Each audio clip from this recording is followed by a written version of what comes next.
தன்னையே ஒரே ஒரு முறை பலியாக கொடுத்து பலிகளுக்கெல்லாம் உன்னத பலியானார். நம் ஆண்டவராகிய இயேசு கிறிஸ்துவின் அன்பும் அருளும் அமைதியும் மகிழ்ச்சியும் உங்கள் அனைவரோடும் என்றும் இருப்பதாக. இறை இயேசுவில் பிரியமுள்ள சகோதர சகோதரிகளே, பல மக்கள் ஆண்டவர் இயேசு கிறிஸ்துவை பின்பற்றினார்கள். இறை வார்த்தை பகுதி சொல்கிறது, யூதேயா, எருசலேம், இதுமேயா, யோர்தான், தீர், சீதோன் ஆகிய பகுதிகளில் இருந்த மக்கள் எல்லோரும் இயேசுவினுடைய வார்த்தைகளை கேட்பதற்கும் இயேசுவிடமிருந்து நற்சுகத்தை பெற்றுக்கொள்வதற்கும் அவரை நோக்கி ஓடோடி வந்தார்கள். இறை வார்த்தை சொல்லுகிறது, பலரை இயேசு குணமாக்கினார்.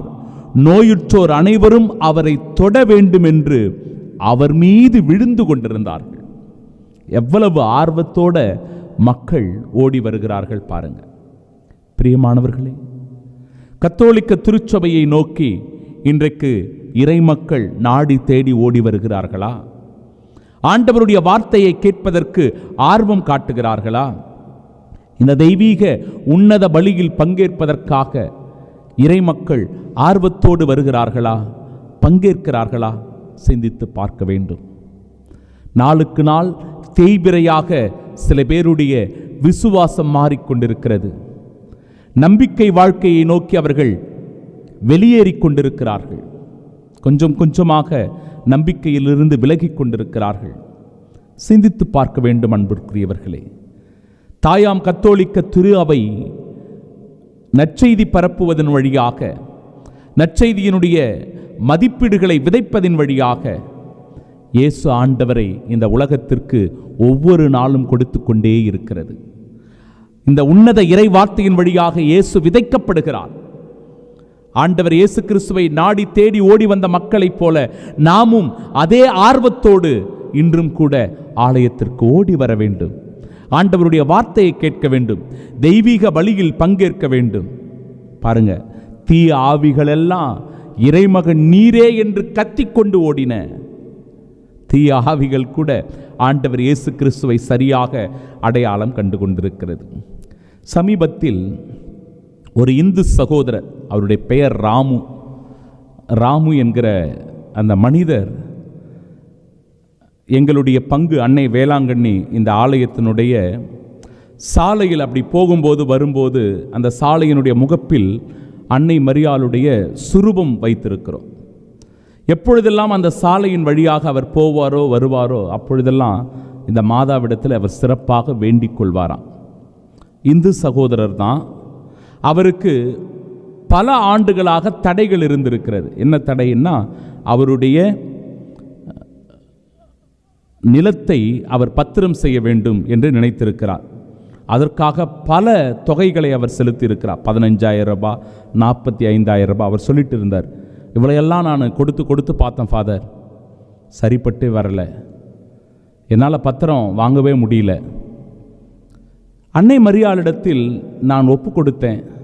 இந்த வழியாக போகும்போது வரும்போதெல்லாம் கொஞ்சம் ஜபம் பண்ணிட்டு போவேன் மாதா கிட்ட. சமீபத்தில் உடனடியாக எனக்கு ஒரு நல்ல செய்தி கிடைத்தது. வெறும் 3,000 ரூபாயில் என்னுடைய பத்திரத்தெல்லாம் நான் பதிவு பண்ணிட்டேன். எனக்கு பட்டா கிடைச்சிடுச்சு ஃபாதர். இந்த மாதா தான் அந்த அற்புதத்தை செஞ்சாங்க. இந்த மாதா தான் என் வாழ்க்கையில் இவ்வளவு பெரிய காரியத்தை பண்ணாங்க. பல ஆண்டுகளாக தடையாக இருந்த ஒரு செயல் இந்த மாதாவினுடைய அற்புதத்தால் என்னுடைய வாழ்க்கையினுடைய தடை நீங்கியது என்று அவர் சான்று பகர்ந்தார். பிரியமான சகோதர சகோதரிகளே, ஒரு இந்து சகோதரர் சகோதரிகள், இவர்களுக்கு ஆண்டவர் இயேசுவின் மீது இருக்கிற ஆர்வம், அன்னை மரியாளின் மீது இருக்கிற பற்று, பக்தி நமக்கு இருக்கிறதா? யோசிச்சு பார்க்கணும். பாருங்களேன், நற்செய்தி வாசகத்தில் எப்படி மக்கள் ஆர்வத்தோடு இருந்தார்கள் ஆண்டவருடைய வார்த்தையை கேட்பதற்கு. நாம் எந்த மனநிலையில் இருக்கிறோம்? முதல் வாசகம் தெளிவாக சொல்கிறது, இயேசு அவர் வழியாக யார் யாரெல்லாம் தந்தையாம் கடவுளை நோக்கி மன்றாடுகிறார்களோ அவர்கள் எல்லோரும் மீட்கப்படுகிறார்கள். இயேசுவினுடைய பரிந்து பேசுதல் அந்த ஒவ்வொரு ஆன்மாவிற்கும் உரியதாக இருக்கிறது. ஏனென்றால் ஆண்டவர் இயேசு கிறிஸ்து தூயவர், கபடற்றவர், மாசற்றவர், பாவிகளிடமிருந்து பிரித்து எடுக்கப்பட்டவர், வானங்களுக்கு மேலாக உயர்த்தப்பட்டவர். இந்த சொற்றொடர் எல்லாம் அழகாக சொல்லப்பட்டிருக்கிறது. காரணம் என்னவென்றால், முற்காலத்தில் பலிகள் எல்லாம் செலுத்தப்பட்டது. அந்த பலிகளுக்கெல்லாம் நிறைவாக, அந்த பலிகளுக்கெல்லாம் முழுமையாக, அந்த பலிகளுக்கெல்லாம் முதன்மையானதாக தன்னையே ஒரே ஒரு முறை ஆண்டவர் இயேசு கிறிஸ்து கல்வாரி மலையில் அந்த சிலுவையில் சிந்திய இரத்தத்தின் வழியாக ஒப்பு கொடுத்ததனால் பலிகளுக்கெல்லாம் உன்னத பலியாக ஆண்டவர் இயேசு கிறிஸ்து மாறுகிறார். கடவுளுடைய வலப்புறத்தில் அவர் அமர்ந்திருக்கிறார்.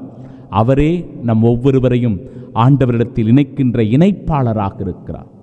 இந்த இயேசுவின் மீது முழுமையான நம்பிக்கை கொள்வோம், விசுவாசம் கொள்வோம். தொடர்ந்து அவரை நாடி தேடி அவர் அருகில் வந்து அவருடைய வார்த்தைகளை கேட்போம். அதன் வழியாய் நாம் குணம் பெறுவோம். அந்த வார்த்தைகளின் வழியாய் வழிகாட்டப்பட்டு ஒவ்வொரு நாளும் ஆண்டவருடைய பாதையில் பயணிப்போம். இறைவன் நம்மை தொடர்ந்து ஆசிர்வதித்து பாதுகாத்து வழிநடத்துவாராக. ஆமென்.